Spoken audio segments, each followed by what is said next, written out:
गुरुओं की वाणी कहती है, अवधि घटे दिवस रहना रे। मन गुरु मिल काज संवारे। तात्पर्य कहती ये दिन रात आ रहे हैं जा रहे हैं, ये क्या हो रहा है? अरे अवधि घट रही है। अनेक बार आपको निवेदन किया मैंने कि जीवन क्या है, जन्म और मृत्यु से बीच की जो अवधि है दी गई है हमें अपना कार्य सिद्ध करने के लिए, उसी का नाम जीवन है। और यदि किसी को जीवन धन कमाना हो, यदि किसी को जीवन धन की प्राप्ति करनी हो, तो वो सबसे पहला कार्य करे, जीवन का आदर करे, रिस्पेक्ट लाइफ। इस मनुष्य जन्म का, इस जीवन का आदर करे। और जीवन का आदर अर्थात समय का आदर। साधक जीवन में अनेक अनेक अनर्थ आते हैं, क्योंकि अर्थ तो केवल एक है। अर्थ माने धन, द्रव्य, वस्तु, वो तो एक है। भजवे को दोई सुघर कह हरि दास। अनेक अनेक अनर्थ आते हैं, और उसमें ये जो समय का गंवाना है, ये भी एक अनर्थ है। वो किसी भी प्रकार से हमारे द्वारा हो रहा हो, किसी भी प्रकार से हो सकता है, पर यह भी एक अनर्थ है। तो इस पर बहुत ध्यान दिया है संतों ने। आपका हमारा ध्यान खींचा है इस ओर। संत कह रहे अवधि घटे दिवस रहना रे। सुबह हुआ, फिर सांझ हुई। वो कहते हैं ना, सुबह होती है शाम होती है, और उम्र यूं ही तमाम होती है। सुबह हुई शाम हुई। तो इसी का विचार करते हुए, जाते हुए काल को, समय को देखते हुए संत कहते हैं, अरे मन अपना कार्य संवार ले, अपनी कार्य सिद्धि कर ले। पर उसके बीच में एक बात कहते हैं, मन गुरु मिल काज संवारे। गुरु से मिल, वो तेरा कार्य सिद्ध करने में तेरा सहयोगी होगा। उसके संकल्प के बिना, उसके आशीर्वाद के बिना, उसकी कृपा के बिना, उसके सहयोग के बिना, उसकी संभाल के बिना तेरा कार्य सिद्ध नहीं होगा। मन गुरु मिल काज संवारे। करहूं बेनती सुनो मेरे मीता। बड़े सुंदर शब्द है, कहिए, अपने मन से कह रहे हैं। करहूं बेनती सुनो मेरे मीता।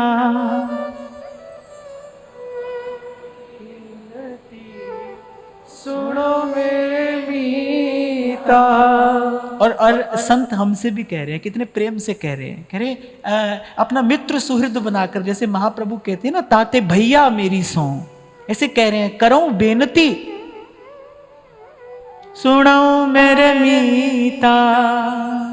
संत टहल की बेला, संत टहल की बेला। इहाँ खाट चलो हरिलाहा। इहाँ खाट चलो हरिला। खाट माने खटना, माने कमाना। क्या पाया? आगे बसन सुहेला। कह रहे यहां कमाई कर, आगे काम आएगी। यहां कमा, आगे काम आएगा। आगे बसन सुहेला। इसीलिए कहा जाता है, आपको बार बार करिए मत, करेंगे तो फिर भरना भी पड़ेगा और मरना भी पड़ेगा। इसलिए पहले ही कह दिया, अपना कारज संवार। पर कैसे? मन गुरु मिल काज संवारे। अवधि जात दिवस रहना रे। करहूं बेनती सुनो मेरे मीता, करहूं बेनती सुनो मेरे मीता, संत टहल की बेला, संत टहल की बेला।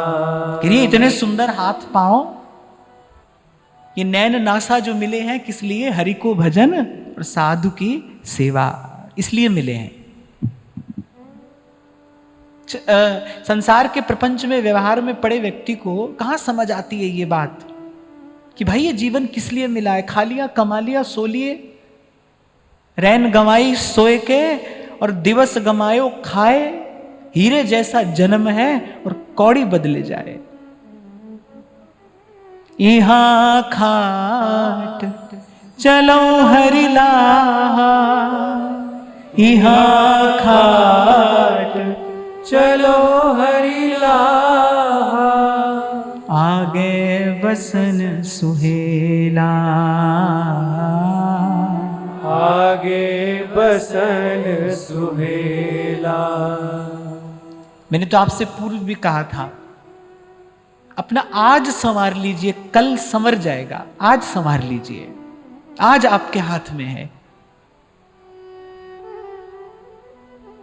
जो भी साधक है, जो भी साधन कर रहा है, यथा प्रयास जो भी आप कर रहे हैं, आप देखना कि कहीं जीवन में हमारे ये अनर्थ तो नहीं है, समय तो नहीं गंवाते हम। आज काल क्रम से कुछ ऐसी विकृतियां हमारे जीवन शैली में आ गई हैं कि हम गंवाए ही चले जा रहे हैं समय। अभी 2-4 दिन पहले हम घर पर बैठकर बात कर रहे थे, तो ये बालक मुझे कह रहा था, बोले फोन हाथ में उठाया नहीं और बस देखना शुरू करो तो 15 मिनट, 20 मिनट, आधा घंटा कहाँ चला जाता है पता ही नहीं चलता। अच्छा, फिर ऐसा नहीं कि केवल समय ही जा रहा है, केवल यही हानि नहीं है कि केवल समय जा रहा है, आप कुछ गलत आहार भी तो कर रहे हो। वो जो देखा आपने, वो जो सुना आपने, वो आपने अनुचित आहार भी तो किया। क्या ऐसा अनुभव आप सबका नहीं है कि जब आप भजन करने बैठते हो तो 20 बरस पुरानी बात याद आती है? जो घटना कभी घटी थी वो आकर सामने खड़ी हो जाती है। कहां से आई? वो आपके भीतर थी। जो वस्तु भीतर है वही तो प्रकट होकर आ रही है सामने, भीतर थी वो। बरसों बरस पहले की घटना है, आज सामने आ रही है। जो भी आज आप देख रहे हो, सुन रहे हो, जो भी भीतर जा रहा है, वो भीतर अपना स्थान बनाता है। जन्म जन्म के संचित संस्कार जीव के साथ रहते हैं, जन्म जन्म के। खाया कमाया तो सब यहीं रह जाता है भाई, पर पाप पुण्य तो जीव के साथ जाता है ना, वो संस्कार बन के जीव के साथ जाता है।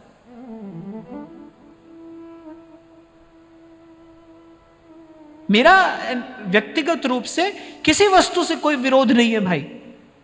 मैं तो बहुत ही अलग विचारधारा का व्यक्ति हूं। मैं तो कहता हूं भला बुरा कुछ होता ही नहीं। एक वस्तु बीच में पड़ी है, आप इतने सब लोग यहां पर बैठे हो, मैं एक वस्तु यहां बीच में रखूं, किसी से पूछूं अच्छी है, कोई कहेगा हाँ। बुरी है, हाँ। कोई कहेगा ना अच्छी है ना बुरी है। तो एक ही वस्तु एक समय में अच्छी या बुरी कैसे हो सकती है? या तो अच्छी है या बुरी है। अर्थ क्या हुआ? ना वो अच्छी है ना वो बुरी है। ये हमारा दृष्टिकोण है। ऐसे ही ये संसार है, ना अच्छा है ना बुरा है, हमारा देखने का दृष्टिकोण है। ये तो कुछ नहीं है। ये मेरी तो इसमें बड़ी दृढ़ मान्यता है।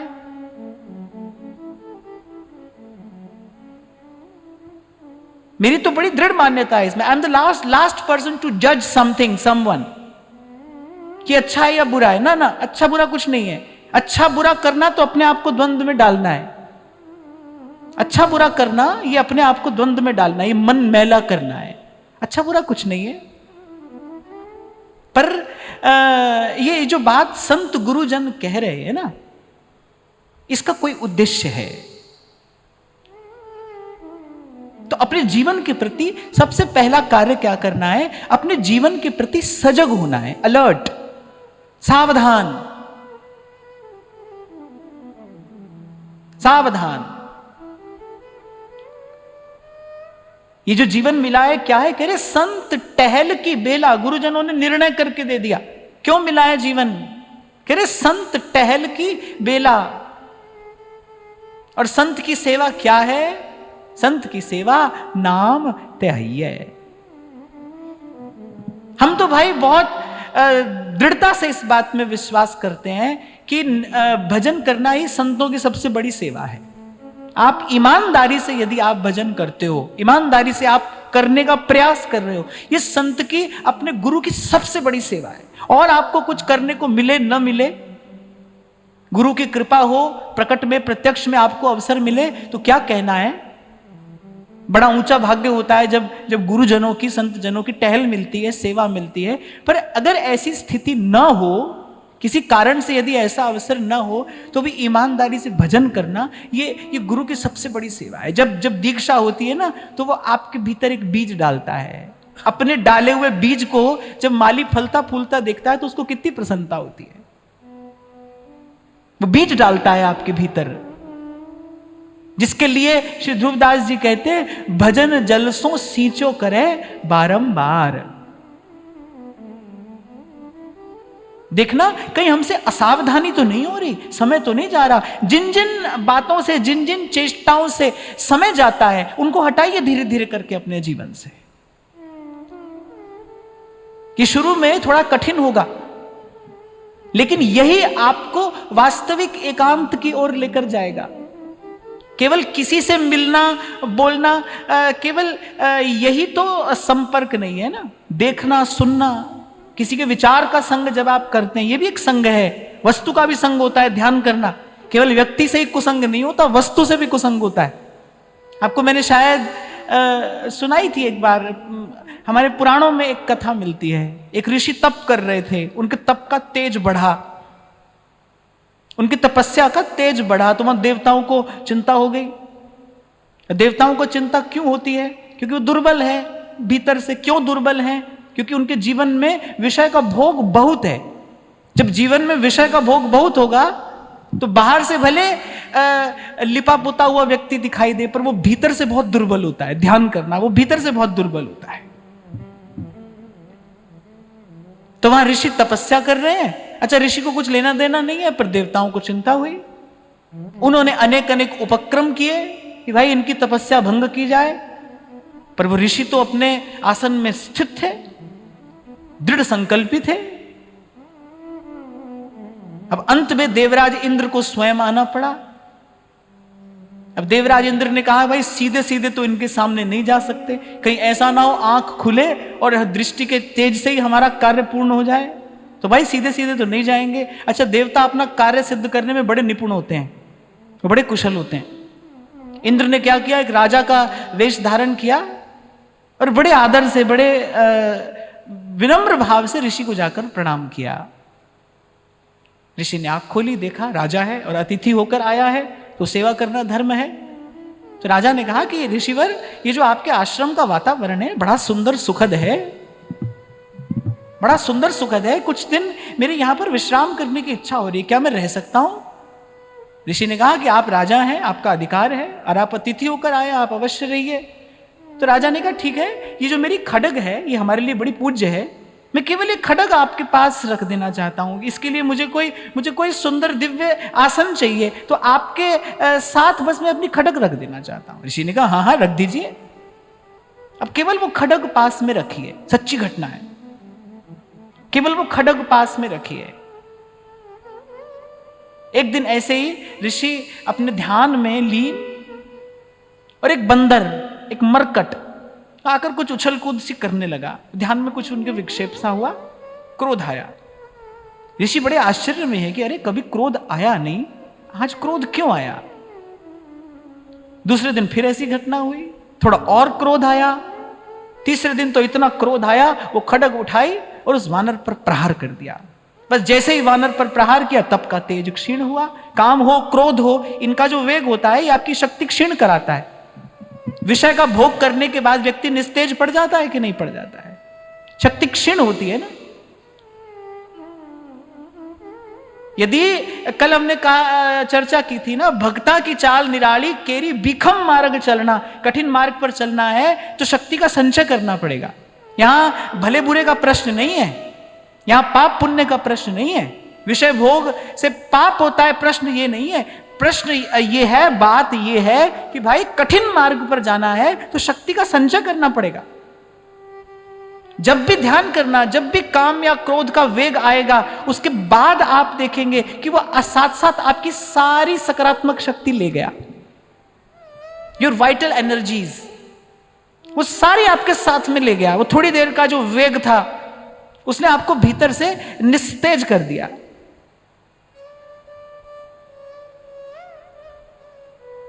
कल भी मैंने आपको कहा था ना, आप केवल दिखाई नहीं देते हो, यहां पर आपका आभा मंडल भी कुछ कहता है, आपके मुख की आभा प्रभा भी कुछ कहती है। आपका चिंतन कैसा है, आपके जीवन में शक्ति का संचय है कि नहीं, यह आपका मुख मंडल बता देगा। आपको देखकर जाना जा सकता है कि आप अपने जीवन में शक्ति का सदुपयोग कर रहे हो, दुरुपयोग कर रहे हो, व्यय कर रहे हो या अपव्यय कर रहे हो या संचय कर रहे हो। क्योंकि भीखम मार्ग चलना, तो बस जैसे ही वो क्रोध का वेग आया, उनके तप का तेज क्षीण हो गया। और बस यही देवता चाहते थे, किसी प्रकार इनके तप का तेज क्षीण हो जाए। ये सब हुआ कैसे? केवल वो वस्तु का जो संग था ना, उसके कारण मन में ये विकार उत्पन्न हुआ। तो केवल व्यक्ति का संग ही कुसंग नहीं होता, वस्तु का संग भी कुसंग होता है। आप देखो, अपने आसपास देखो कैसी वस्तुएं हैं तमोगुण बढ़ाने वाली है, रजोगुण बढ़ाने वाली है। अब भाई बंदूक को देख के तो मन में हिंसा का ही भाव आएगा। गाय के गोबर से लिपि आप भूमि देखो, तुलसी का थामला हो, तो उसको देखकर मन करता है भाई चलो बैठकर 2 माला कर ले। प्रभाव पड़ता है ना, जो हम देखते हैं, कहते हैं, सुनते हैं, उसका सीधे सीधे हमारे मन पर, चित्त पर, अंतःकरण पर बिल्कुल सीधा प्रभाव पड़ता है। बहुत लोग मेरे को ये बात कहते हैं कि बरसों से आपको सुन रहे थे यूट्यूब पर, फिर यहां पर आकर बैठकर आपको सुना, तो यहां का आभा मंडल कुछ और है, स्थान का, समय का। जब तक हम संसार में हैं, जब तक हमारा मन बुद्धि साधारण है, हाँ दिव्य हो जाए तो बात दूसरी है, वो तो फिर लाली मेरे लाल की जित देखूं तित लाल, वो बात दूसरी है। पर हम तो साधारण मनुष्य हैं, हमारे मन पर, चित्त पर तो आसपास जो है घट रहा है उसका प्रभाव पड़ता है। अब जब प्रभाव पड़ता है तो फिर प्रयास ये किया जाए, क्योंकि हम साधक हैं, कि हमारा जीवन सात्विक हो, संग भी सात्विक हो। हमारे आसपास जो वस्तुएं हैं, हमारा चयन जो है वो बताता है।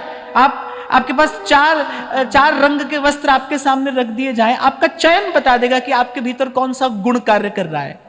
आप सत्वगुण प्रधान हैं, आप रजोगुण प्रधान हैं, या आप तमोगुण प्रधान हैं। आपका चयन बताता है, आपकी वृत्ति बताती है, आपकी चेष्टा बताएगी कि आपके जीवन में किस गुण का प्राधान्य है। और देखा जाए तो भाई कोई काला गोरा, अमीर गरीब, ब्राह्मण क्षत्रिय ऐसा है नहीं, गुण है, त्रिगुण है। ये त्रिगुण का पसारा है, त्रिगुण का खेल है। कुछ व्यक्ति मैंने देखे ऐसे, मैंने अभी आपसे कहा ना कि आई डोंट जज एनीवन। मैं नहीं सोचता हूं कौन अच्छा है या बुरा है, केवल देखता हूं। मैं तो केवल दृष्टा की भांति देखता हूं। कुछ लोग मैंने ऐसे देखे जीवन में जो खाने और पहनने से ज्यादा कुछ और सोच ही नहीं पाते। वो बहुत प्रयास भी करें तो भी उनका चिंतन इससे अधिक, इससे ज्यादा दूर नहीं जा पाता। क्या बताता है? ये बताता है कि इनके जीवन में तमोगुण बहुत है। बस खाना पीना और सोना, बस उनको लगता है यही जीवन है। कुछ होते हैं थोड़ा और आगे निकल जाते हैं। पर ध्यान रखना कि विशुद्ध भाव में प्रवेश उसका होता है जिसके जीवन में सत्वगुण बढ़ जाता है। ये जो हमारे आचार्यों ने शुद्ध आचार विचार की, शुद्ध आहार विहार की बात की है, किस लिए की है? ताकि भाई जन्म जन्म से जो भीतर रजोगुण और तमोगुण के संस्कार हैं, वो संस्कार धीरे धीरे कम हो, सत्वगुण बढ़े। सत्वगुण बढ़ेगा तो दया बढ़ेगी, शांति बढ़ेगी, क्षमा, सहनशीलता, तितिक्षा, त्याग, ये सब बढ़ेगा। फिर बनता है कोई प्रभु के योग्य, प्रभु की सेवा के योग्य। इसीलिए कह रहे हैं, मन गुरु मिल काज समारे।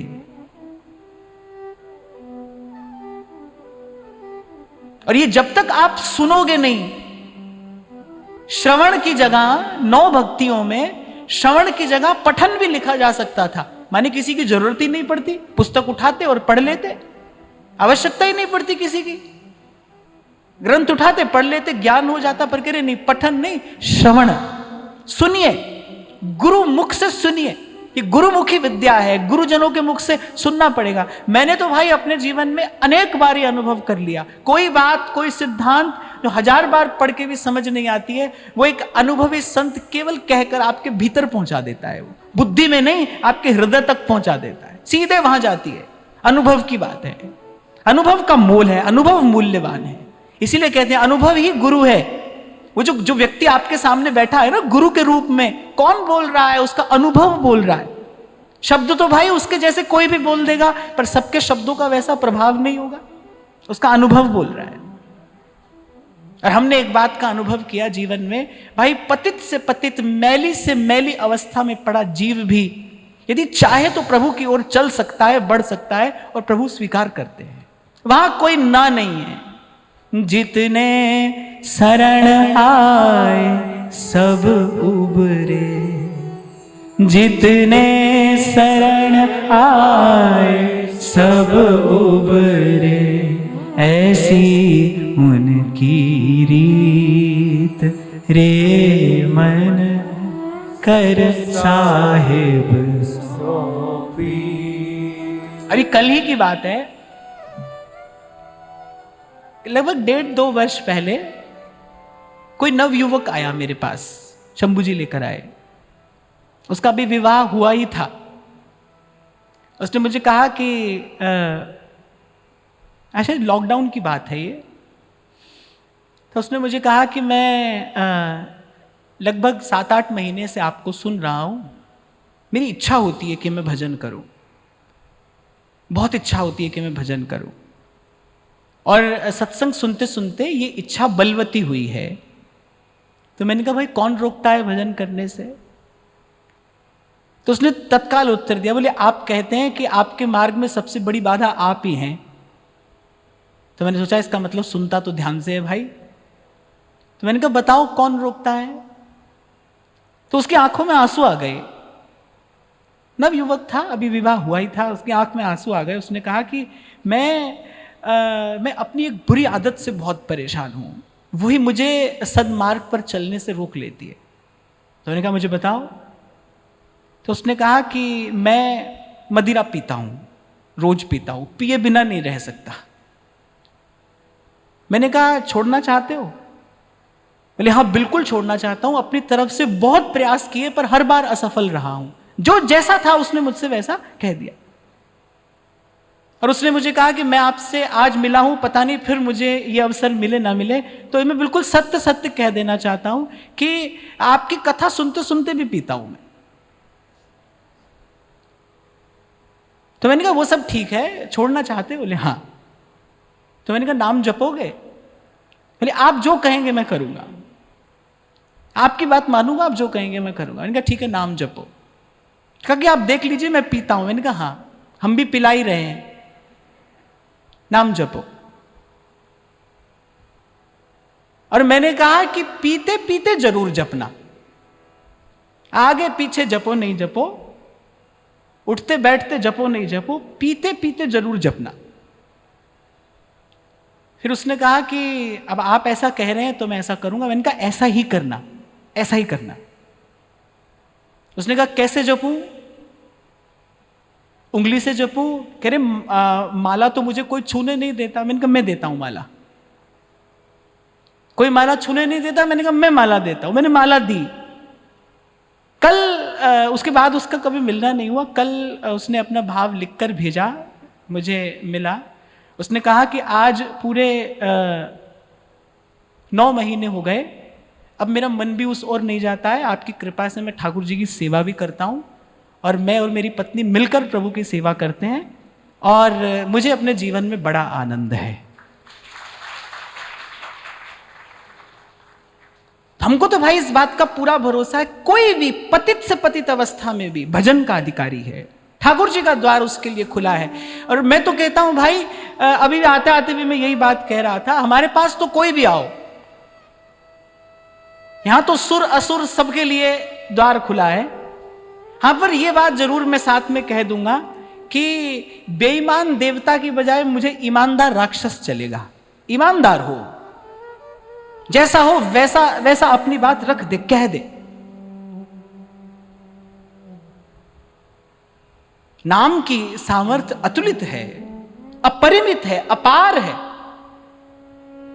और संत का कार्य क्या है? मैं आज किसी से कहूं भाई सब छोड़कर मेरे पास आओ, दुर्गुण छूटेगा कैसे भाई?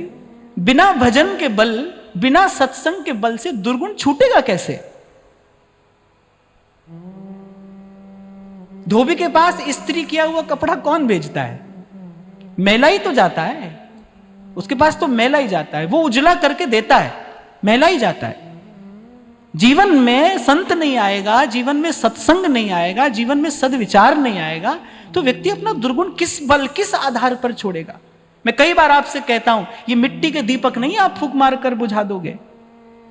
हम नहीं करेंगे और आप नहीं करोगे? अरे आप तो फिर करोगे, आप फिर करोगे। कैसे नहीं करोगे? ये जन्म जन्म के संचित संस्कार हैं, प्रबल हैं, हमारे बल से कहीं अधिक बल है इनके पास में, ये हठात बलात् ले जाएंगे आपको वहीं। इसीलिए मन गुरु मिल, गुरु से मिलकर कार्य सिद्ध होगा, गुरु से एक होकर कार्य सिद्ध होगा, गुरु से हिल मिलकर कार्य सिद्ध होगा। और ऐसे अनेक घटनाएं जीवन में घटी जिसने इस बात को दृढ़ किया, नानक नाम जहाज है, चढ़े सुख उतरे पार। जैसे कहते हैं ना, समरथ को नहीं दोष गुसाई, रवि पावक सुर सरी की नाई। गंगा जी को कोई मैला नहीं कर सकता। ऐसे ही कृष्ण केसरी को नाम एक बार लीने, ध्रुव पापी तिहु लोकन के छिन माही तरही। मैं तो कहता हूं ईमानदारी से आप बस इसके लिए तैयार हो जाओ कि हमको सद्मार्ग पर चलना है। आप बिल्कुल मत घबराओ। मेरे पास केवल एक नियम है और कुछ नहीं। एक नियम है, सांस सांस सिमरे गोविंद, मन अंतर की उतरे चिंत। और प्रभु से बस इतना कहना है कि राखो संतन पाछे। अरे जब वो बालक मेरे पास आया तो मैंने मन में सोचा, ये तो चलो भाई अपने मन की बात यथावत कह रहा है मुझसे, सच्चा हृदय तो है कम से कम, जैसा जीवन है वैसा कह तो दिया, लीपा पोती करके तो नहीं आया ना। और वहां संतों को जब मिले थे वाल्मीकि, उनको तो मनुष्य को काट देने में कोई संकोच नहीं था। बुद्ध को मिले अंगुलीमाल, कितने कितने क्रूर हृदय होंगे, कितने कठोर हृदय। और यहां नरवाहन आए श्री महाप्रभु जी के पास, तो वहां संत कह रहे हैं, उस दया आई उसको देखकर, बोली इतना पाप पंक में लिप्त ये जीव है, इतना मैला कुचैला है ये। फिर बेटा राम राम कहे, वो प्रयास कर रहा है, उसकी जिह्वा पर राम नाम नहीं आता। कहां घटी होगी ऐसी घटना? कितना पाप बढ़ा है उसके भीतर, कितना कलुष है कि नाम जिह्वा पर नहीं आ रहा है। पर संत कह रहे हैं भाई इस जीव को ऐसे छोड़ देंगे फिर इसका उद्धार करेगा कौन? अगर संत से उद्धार नहीं होगा तो फिर कैसे होगा? भक्तमाल में बड़ा सुंदर प्रसंग आता है ना वारमुखी जी का। ऐसी प्रभु की कृपा की पवन चली और संत आ गए, उसका भी संस्कार जगा। संत का दर्शन करके, साहेब आवे याद, संत का दर्शन करके मन शुद्ध हुआ। और वो शुद्ध मन जब हुआ दौड़ कर गई और कहा कि प्रभु मुझे स्वीकार कर लीजिए। संतों ने जब सब पूरा विवरण जाना तो कहा, संकोच में पड़ गए भाई कैसे हाँ करें। और वो बोली कि अगर आप भी मुझे अस्वीकार कर देंगे फिर हमारा ठिकाना होगा ही कहां, फिर हम कहां जाएंगे? तो कहा अच्छा ठीक है, राम नहीं कहता तू मरा कहे। मरा, बोले मरने मारने का तो तुझे अभ्यास है ना, मरना मारना ही किया है तूने, इसका तो तुझे अभ्यास है। तो राम नहीं कहता तो मरा कहे। उल्टा जपत जगत सब जाना, वाल्मीकि भय ब्रह्म समाना, वाल्मीकि भय ब्रह्म समाना। ये प्रसंग मैंने आपको केवल इसलिए बताया, और बड़े सावधान होकर आप श्रवण करना, कोई इसका अन्यथा अर्थ न लेना। मैंने पहले ही कहा, जो ईमानदारी से सद्मार्ग पर चलना चाहता है उसके लिए मार्ग खुला है। मैं तो बार बार आपसे कहता हूं भाई, अपनी ओर देखकर थोड़ी चला जाता है इस मार्ग पर, अपनी ओर देखकर नहीं चला जाता है, प्रभु की कृपा करुणा का विचार करके चला जाता है। आप बस अपने आप को केवल इतनी बात के लिए तैयार कर लीजिए कि हां, अब ये जन्म जन्म का प्रपंच छोड़कर अब हम सद्मार्ग के पथिक होना चाहते हैं। ईमानदार प्रयास करिए आप। हमको कोई वचन नहीं लेना है आपसे, हमको आपसे कोई व्रत नहीं लेना निभाना है। आप वचन दीजिए तो अपने आप को दीजिए, आप अपने आप को वचन दीजिए कि भाई अब हम भरसक प्रयास करेंगे सद्मार्ग पर चलने का।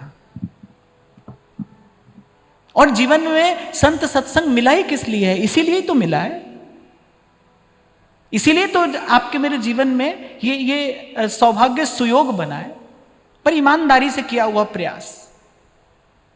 बाकी सब प्रभु का नाम करेगा, वो करने में समर्थ है, करता ही आया है।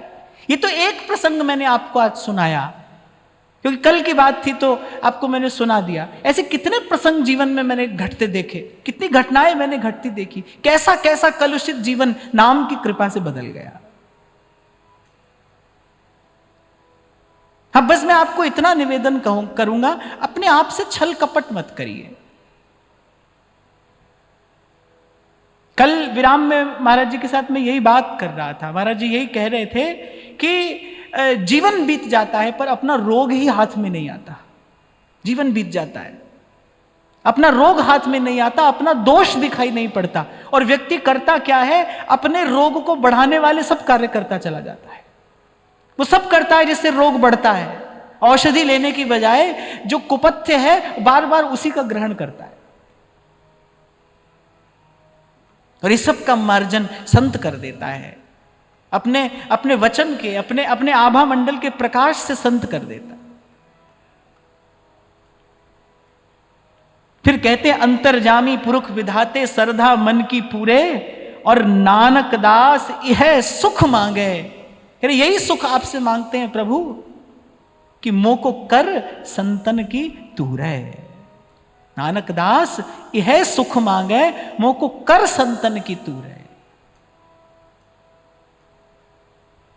इसलिए यहां संत कह रहे, बोले तू क्यों गफलत में फिरे, सिर पे बैठा काल, और सिर पे बैठा काल दिनों दिन वादा पूजे, और आज काल में कूच मूर्ख तो को नहीं सूझे। यही बात देख देख कर आश्चर्य होता है। जब मीरा चरित्र पढ़ा था मैंने, वहां पर यह बात मैंने पढ़ी कि जैसे विषैली घास कहीं पर हो जाए और पशु घास चर रहे हैं और मर रहे हैं, लेकिन वो जो बगल में जो पशु है उसको इस बात का चेत थोड़ी हो रहा है कि मेरे बगल वाला पशु मर रहा है। उसके पास इतनी बुद्धि विवेक थोड़ी है, वो चरता है और फिर वो भी मरता है। ऐसे ही आसपास हम देख रहे हैं, सब मिट रहा है, क्षय हो रहा है, जा रहा है, नष्ट हो रहा है, और हम बनाए जा रहे हैं। हम ईंट पर ईंट लगा रहे हैं। यही बात तो कल मैं आपको कह रहा था। श्री स्वामी जी कह रहे हैं, अरे मूर्ख विचार तो कर कि दिवस 4 के हला भला में तू कहां ले गो लाग। बोले कौन ले गया यहां से जो तू ले जाएगा। पर ये माया श्री कृष्ण की मोयो सब संसार। एक बात मैं आपको बता दूं भाई, ये काम आरंभ तो, प्रपंच का आरंभ तो होता है पर प्रपंच का अंत नहीं आता। इसलिए महाप्रभु कह रहे, सकही तो सब परपंच तज, हब छोड़ और कृष्ण कृष्ण गोविंद कहे, सब परपंच तज। ध्यान रखना, प्रपंच का आरंभ करने में आप स्वतंत्र हो, उसका निपटारा आपसे नहीं होगा। इतनी सी बात प्रभु ने बस बुद्धि में बिठा दी, और इसी के लिए रोम रोम कृतज्ञ है। इतनी सी बात समझ में आ गई भाई, इसका आरंभ तो कर लिया जाता है लेकिन फिर उसका निपटारा होने में नहीं आता। बस एक यही बुद्धिमानी है कि इसका आरंभ ही ना किया जाए, इसकी शुरुआत न की जाए। तो यहां बहुत समझाकर संत कह रहे हैं भजन आतुरी कीजिए और बात में देर।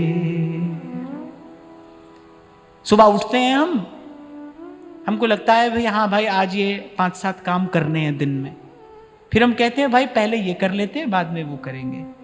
ऐसा अपने मन ही मन में विचार कर लेते हैं ना भाई, जो जरूरी का काम है वो पहले कर लेते हैं, बाकी सब बाद में कर लेंगे। यहां संत कह रहे हैं भजन आतुरी कीजिए और बात में देर। बोले इन सब कामों में बोले भजन पहले कर लीजिए, भजन आतुरी कीजिए, अरे बाकी सब बात में देर चलेगी, खटेगी, कुछ नहीं हो रहा है।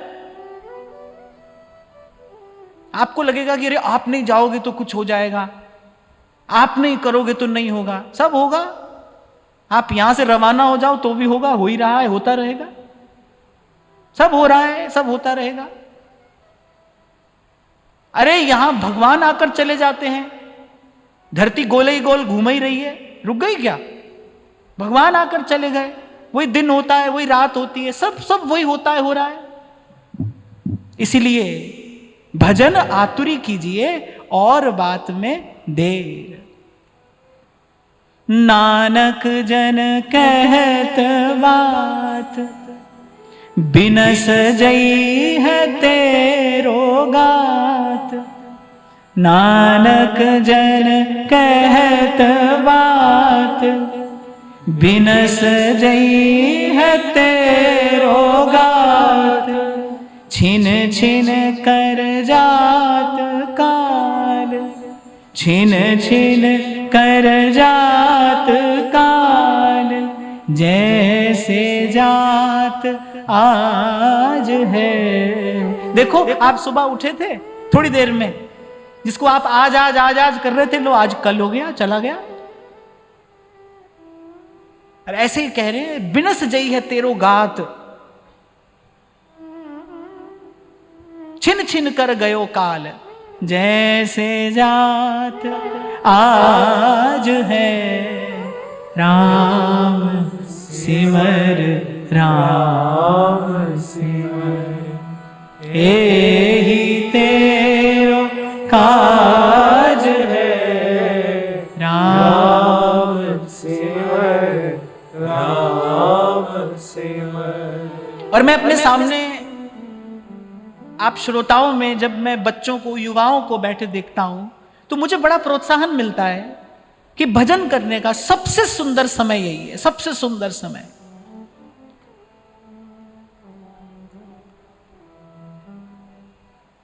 जैसे आप किसी चीज के फायदे आपने जानने हो तो आजकल लोग गूगल करते हैं, उस पर लिखा होता है benefits of this, benefits of that. पर अगर आप मुझसे पूछे इस समय भजन आरंभ करने के क्या फायदे हैं, तो आप गिन नहीं सकते, इतने फायदे हैं। सही समय यदि आपने यह सही कार्य आरंभ कर दिया, प्रकाशित हो जाता है जीवन, सुवासित हो जाता है जीवन। भ्रम भय संशय भूल सरव तज। जहां जहां हम अपना ये अमूल्य काल खोते हैं, जहां जहां से अनर्थ उत्पन्न होता है, भ्रम भूल संशय, इसलिए संत कहते हैं भजिए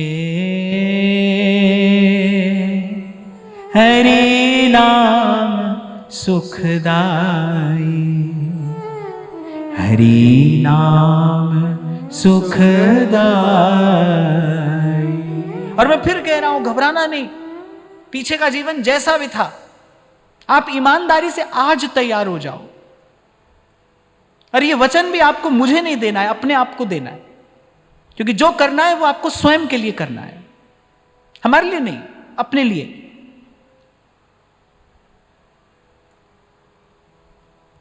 तो कह रहे भजन आतुरी कीजिए और बात में देर, और बात में देर जगत में जीवन थोड़ा, और मानुष तन धन जात गोड़ धर करो निहुरा। अरे 2 घड़ी बैठकर इसका विचार तो कर। जगत में जीवन थोड़ा, सब संत कह रहे हैं, बार बार कह रहे हैं, बहुत गई थोड़ी रही, सो बीती जाए लाज तज कर अभिमाने, वे लज्जा और अभिमान छोड़कर। लज्जा कब आती है? जब हम कोई बुरा काम करते हैं। बड़ी पते की बात कही है ध्रुवदास जी ने, बोले लाज तज कर अभिमाने, बहुत गई थोड़ी रही सो बीती जाए, सो बीती जाए। गिर दो बातों को छोड़, लाज तज कर अभिमाने, गलत काम किया है बोले उसकी लज्जा छोड़, अगर भजन करना है तो, अगर भजन करना है तो। और कोई बहुत बड़ा काम कर दिया है तो बोले उसका अभिमान भी छोड़, दोनों छोड़कर आ यहां, दोनों छोड़कर आ। हरि कृपालु सब पाछली, छमी है तेरी खोट। बड़ी प्रोत्साहन देने वाली बात ध्रुवदास जी कहते हैं। कह रहे जो कृपालु श्री हरि हैं, कह रहे तेरी सारी पिछली खोट क्षमा कर देंगे। कब? कह रहे गह भक्तन पद ओट। अगर किसी संत के पीछे पीछे चलकर तू जाता है प्रभु के सन्मुख, तो हरि कृपालु सब पाछली, छमी है तेरी खोट। इसलिए आपको कह रहा हूं भाई, संत की सेवा नाम ते आई है। गुरु की सबसे बड़ी सेवा यही है, भजन करो, ईमानदारी से भजन करो, प्रयास करिए भजन का। और कह रहे 2 घड़ी बैठकर सोच तो लो, और खुद से नहीं सोचा जाता है तो किसी संत के पास जाकर बैठ जाओ, वो आपको सोचना सिखा देगा, वो आपको विचार करना सिखा देगा। मैं 2 दिन पहले आपको ये निवेदन कर रहा था ना कि भाई श्रवण तो आप बहुत सुंदर करते हो, अब आप थोड़ा चिंतन भी किया करो। इतनी सुंदर रीति से आप सुनते हो, अब इसका कुछ चिंतन भी करिए, मनन भी करिए। संत बिनती करके कह रहे, कह रहे बिनती करके कह रहे हैं, संत टहल की बेला, एक समय जिसमें आप अनमोल रत्न संचय कर सकते हो, उस समय में अगर आप कांच और ठीकरे इकट्ठे करते हो तो जो आपका हितैषी होगा वो तो आपको सचेत करेगा ना, वो तो आपको सावधान करेगा। अरे क्या संग्रह कर सकते थे और क्या किया, क्या क्या क्या इकट्ठा किया। अरे दिवस 4 के हला भला में यहां कटाक्ष किया गया है। अरे जो लो जीवे तो लो हरि भजरे मन, और बात सब बाद। देखो आसपास देखो, ले गया कोई अपने साथ? कोई व्यवस्था ऐसी है? कोई हो तो बताओ, हमको भी बताओ, फिर हम भी आपसे दक्षिणा लेनी आरंभ करें। है नहीं, है नहीं।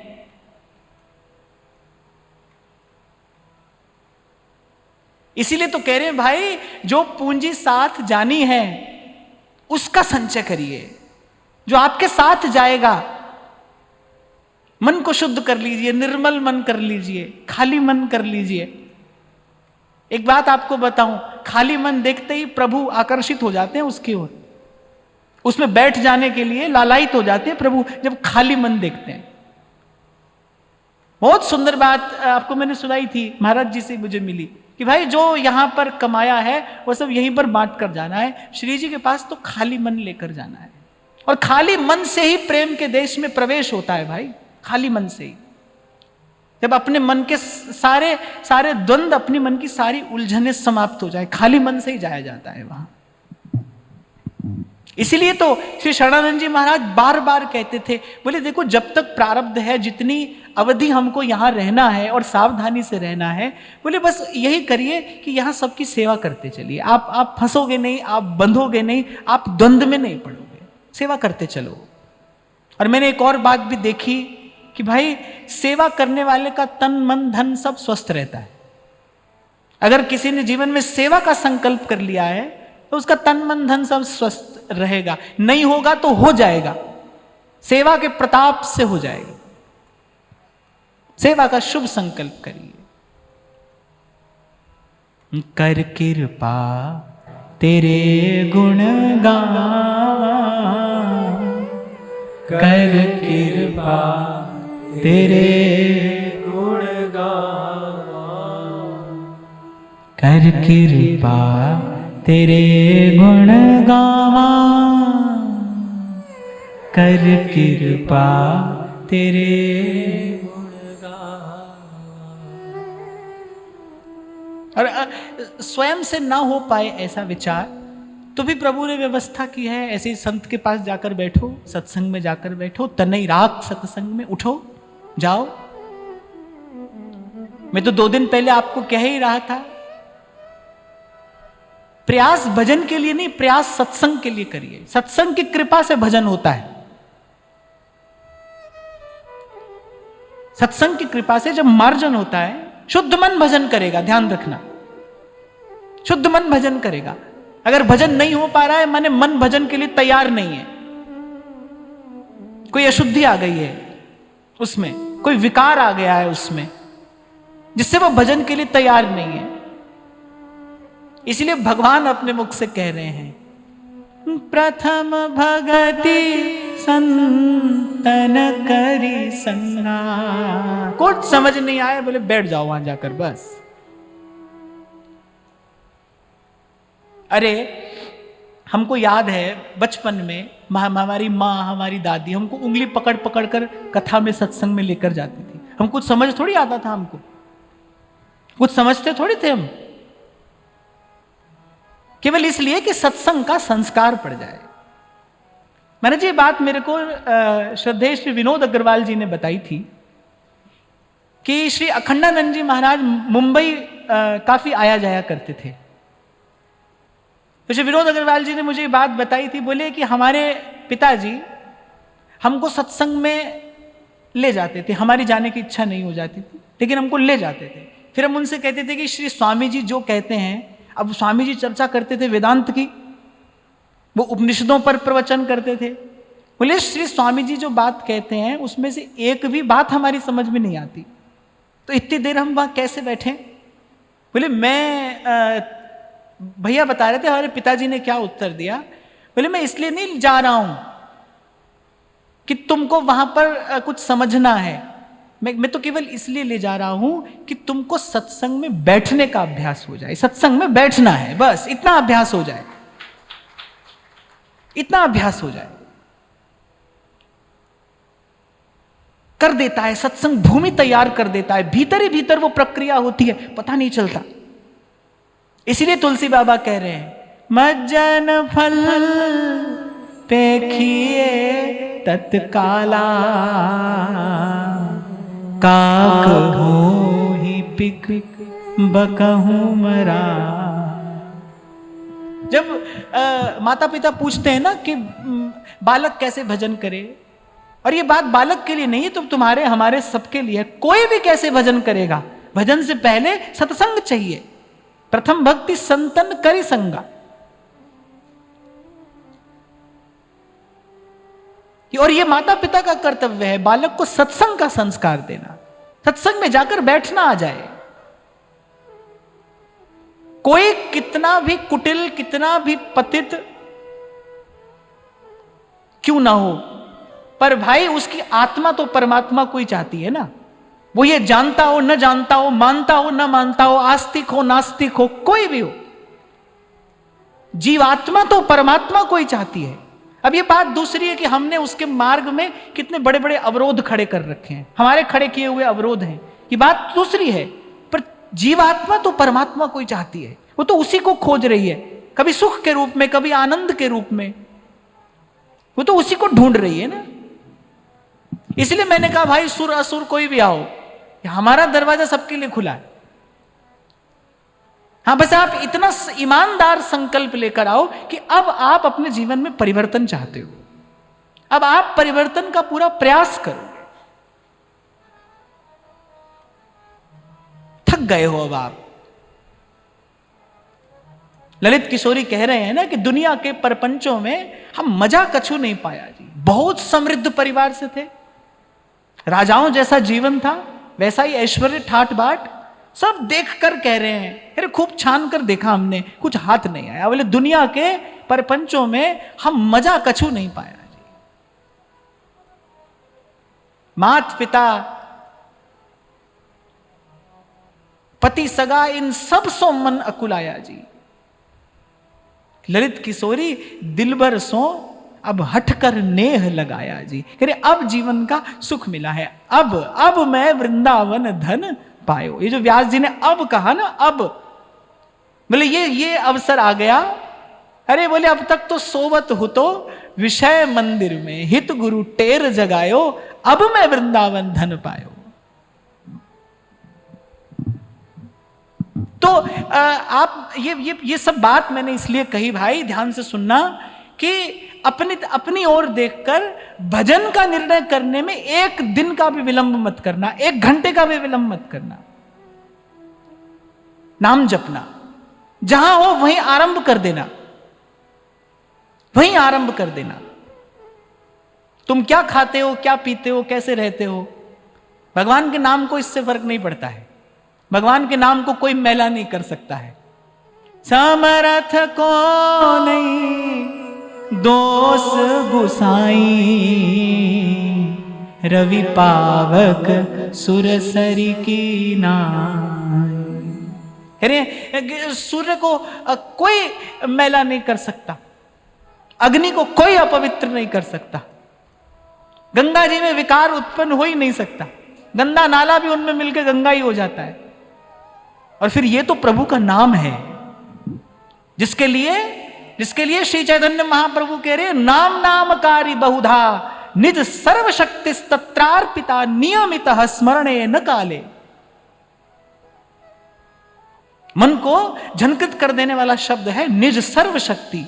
निज माने अपनी, सर्व माने सारी, कहने नाम नामकारी बहुधा निज सर्वशक्ति। अब बात यह भाई, आप संत की बात पर कितना भरोसा करते हो? मानो तो गोल मटोल काले पत्थर से नारायण प्रकट होते हैं, मानने की बात तो है। भक्तमाल में सिलपिल्ले जी का एक प्रसंग आता है। संत को सेवा करते देखी, शालिग्राम जी की सेवा कर रहे थे, छोटी छोटी 2 बच्चियां थी।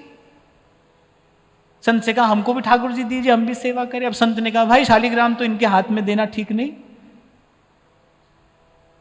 तो ऐसे ही 2 गोल गोल काले पत्थर दे दिए, उसी की सेवा कर रही है। और फिर कहने वाला कहता है अगर तू बस्ती में है फिर वीराने में कौन?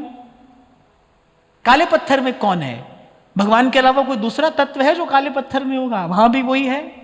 प्रभु प्रकट हो गए वहीं से, वहीं प्रकट हुए। आप करना चाहते हो कि नहीं? बात ये बात है, आपको करना है कि नहीं करना है? करना है तो मार्ग खुला है, चलिए, कोई रोक नहीं रहा है, कोई नहीं रोक रहा है। इसलिए मैंने कहा भाई अपनी ओर देखकर रुकना नहीं, पीछे क्या हुआ आप देखो, अगला सुधारना चाहते हो कि नहीं, तो गारंटी है यहां। और मैंने एक और बात कही कि मुझे आरंभ में आपको किसी ऐसे कठोर नियम में भी नहीं बांधना है। एक ही नियम है, ईमानदारी से नाम जपेंगे, जब जब याद आ जाएगा तब तब जपेंगे। ना मैं कुछ करने वाला, ना आप करने वाले, ना कोई और कराने वाला। करना कराना तो सब प्रभु के नाम ने है। जो आपके भीतर करेगा तो प्रभु का नाम करेगा, प्रभु का भजन करेगा। भाई हरि का नाम है, छोटी मोटी बात है। वाल्मीकि भाई ब्रह्म समाना,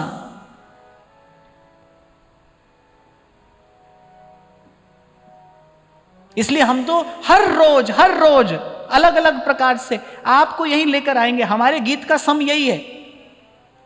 जैसे गीत में एक सम होता है ना, घूम फिर के वहीं आना पड़ता है, ऐसे हमारे गीत का सम यही है।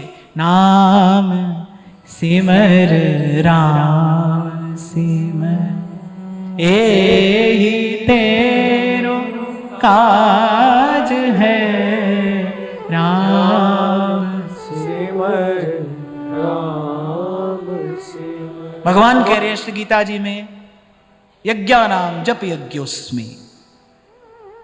विभूति योग में भगवान कह रहे हैं सब यज्ञों में जप यज्ञ मैं हूं। यज्ञानाम जप यज्ञोस्मि। आपने 10 मिनट नाम जप किया तो आपने श्रेष्ठतम यज्ञ किया है। हमारे शास्त्र में कहा गया है कि बिना यज्ञ किए जो खाता है वो पाप खाता है। इसलिए हमारे यहां ऐसी व्यवस्था थी, अब तो पता नहीं कितनी रही नहीं रही।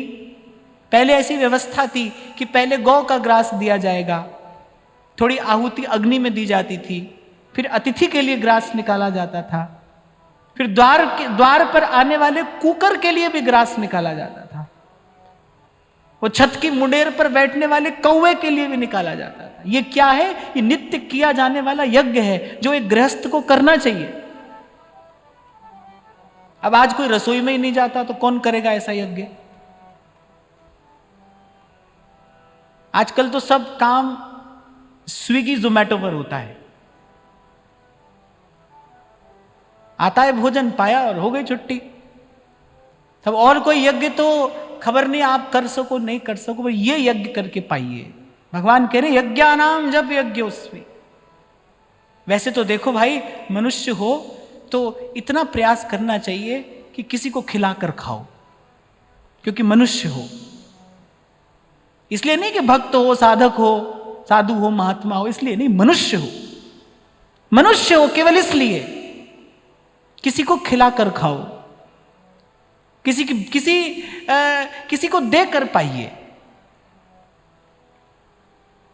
इतना अभ्यास, इतना प्रयास तो हमारा होना ही चाहिए। और बड़ा सुख है, बड़ा सुख है भाई, मैं बड़ी विनम्रता पूर्वक कह रहा हूं आपको।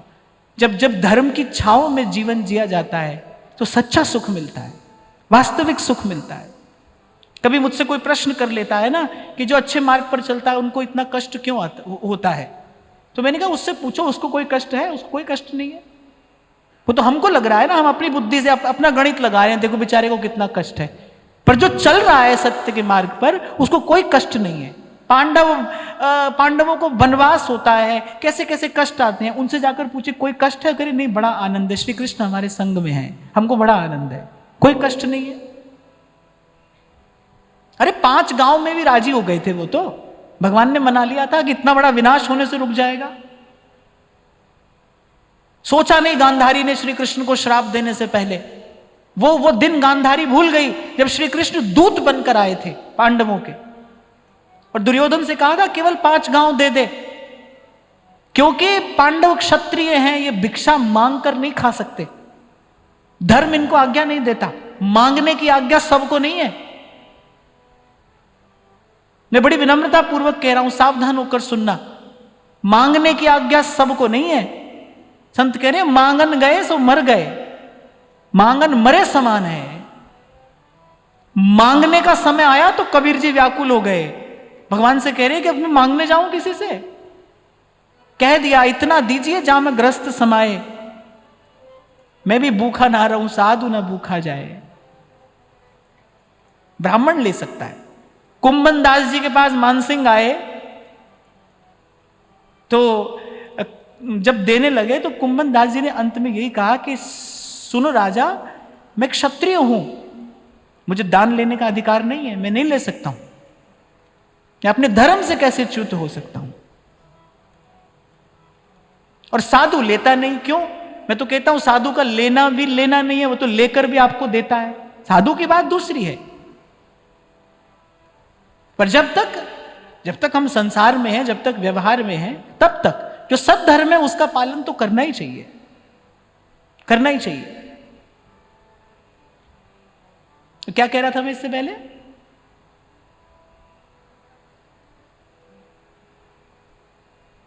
मैं ये कह रहा था कि कहां चले गए आज सब लोग?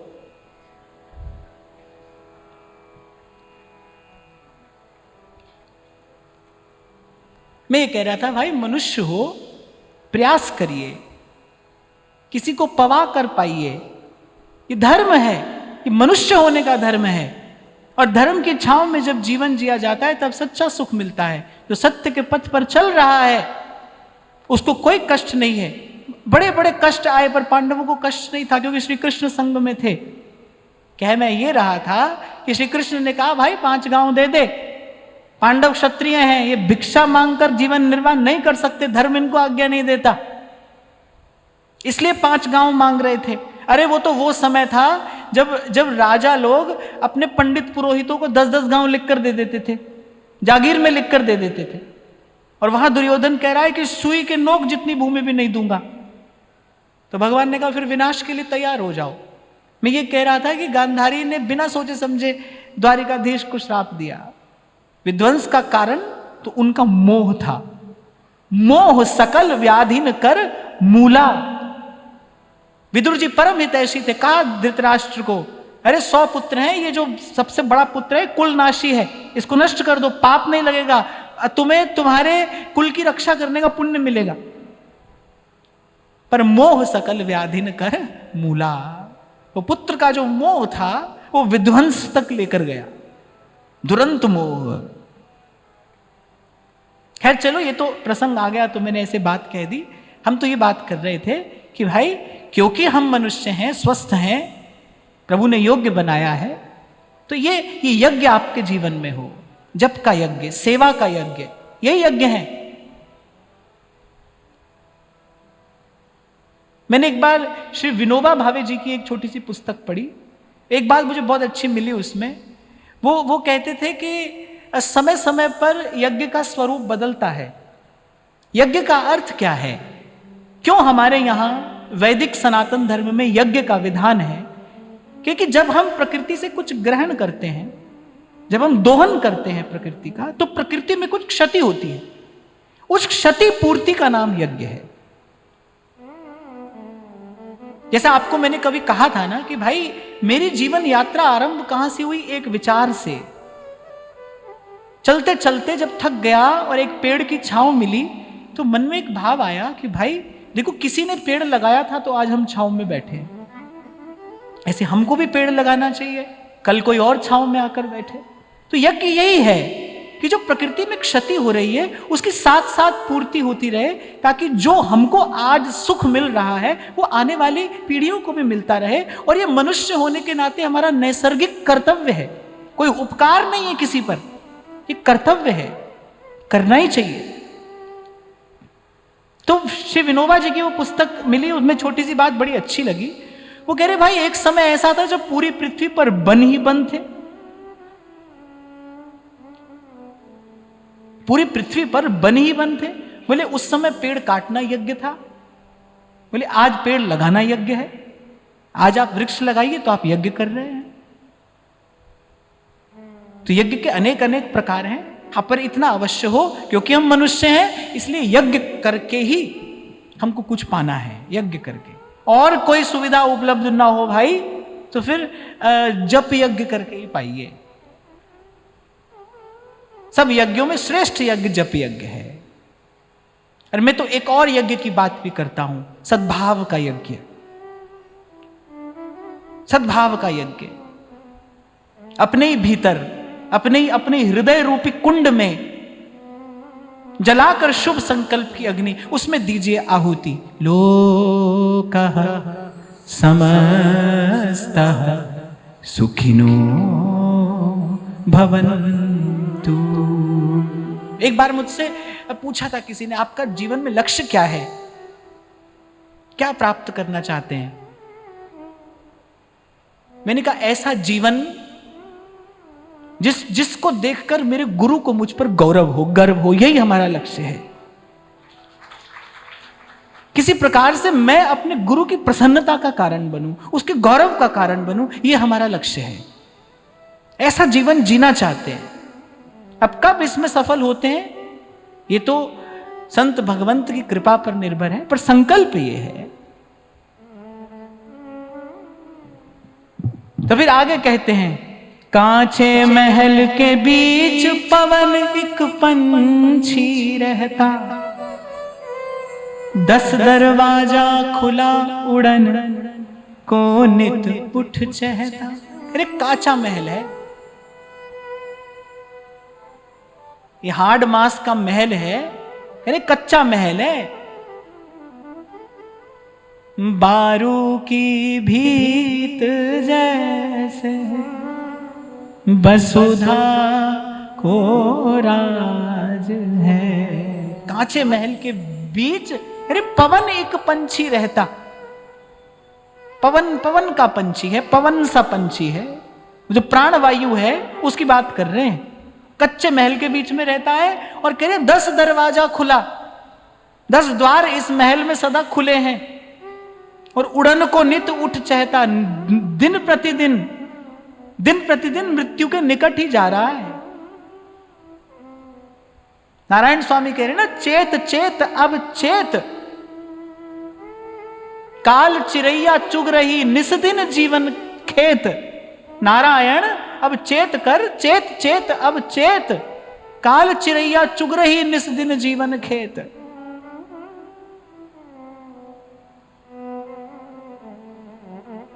अब कोई कहे बोले सब महात्मा तो डरा धमका रहे हैं हमको, नहीं डरा नहीं रहे भाई, सावधान कर रहे हैं, आपको बता रहे हैं आपके हाथ में कितना अमूल्य रत्न है, कौड़ी के भाव इसको गंवा मत देना, हीरे जैसा जन्म है। संत देखते हैं कौड़ी बदले जाए, इसलिए चेताते हैं, दया कृपा करके आपको मुझे कह रहे हैं। अनेक बार आपसे मैंने कहा भाई हम भजन करें, इसमें इन संतों का क्या हित है, कोई बैंक बैलेंस बढ़ रहा है इनका क्या हित है हम भजन करें तो। पर ये हमारे सच्चे हितैषी हैं, ये हमारे सच्चे हितैषी हैं, हम पर वास्तविक कृपा करके यही तो कह रहे हैं। कांचे महल के बीच पवन एक पंछी रहता, 10 दरवाजा खुला उड़न को नित उठ चहता। और फिर अंत में कहते हैं, भज लीजय भगवान यही में भल है अपना, आवागौन छुट जाए जन्म की मिटे कल्पना, पलटू अटक न कीजिए 84 घर फेर, भजन आतुरी कीजिए और बात में देर। केवल इतना ही तो कह रहे हैं भाई, बाकी के काम पीछे कर लेना, ये नहीं कह रहे मत करना। आप सोचो भाई, बच्चे हैं, पति है, पत्नी है, घर है, परिवार है, इन सब का क्या करें। संत की बात बड़े ध्यान से सुनिए, एक एक शब्द कुछ कह रहा है, कह रहे भजन आतुरी कीजिए और बात में देर। केवल इतना कह रहे हैं भाई, इसको पहले नंबर पे रख लो। आपको ये नहीं कह रहे हैं कि भजन ही करना है, आपको ये कह रहे हैं भजन भी करना है, ये कह रहे हैं। देखो भाई, सिद्धांत क्या होता है, मैं बार बार आपसे कहता हूं ना, संत की वाणी सिद्धांत है। सिद्धांत क्या होता है, जिसका अंत सिद्ध हो। आरंभ में तो सब सिद्ध रहता है, अंत सिद्ध नहीं रह पाता है। आए थे हरि भजन को और बन बैठे भगवान। अभी कल किसी ने मुझे लिख कर दिया यहां पर, बोले कि पहले गुरुदेव की आज्ञा हुई हमको कि सब छोड़ दो, भजन करो। पहले हमने सब छोड़ दिया, हम आ गए यहां। बोले अब गुरुदेव की आज्ञा है माता पिता को भगवान मानो, उनकी सेवा करो। बोले हम तो माता पिता छोड़ आए, पहले ये आज्ञा हुई थी। बोले अब हम क्या करें। तो मैंने कहा तीसरी आज्ञा की प्रतीक्षा करो, अब देखो आगे क्या आज्ञा होती है। ऐसा मति भ्रम क्यों उत्पन्न होता है, क्योंकि सिद्धांत वही है भाई, जो अंत तक सिद्ध हो, जिसका अंत सिद्ध हो, आद्योपांत, भूत भविष्य वर्तमान, उसमें कोई परिवर्तन नहीं है।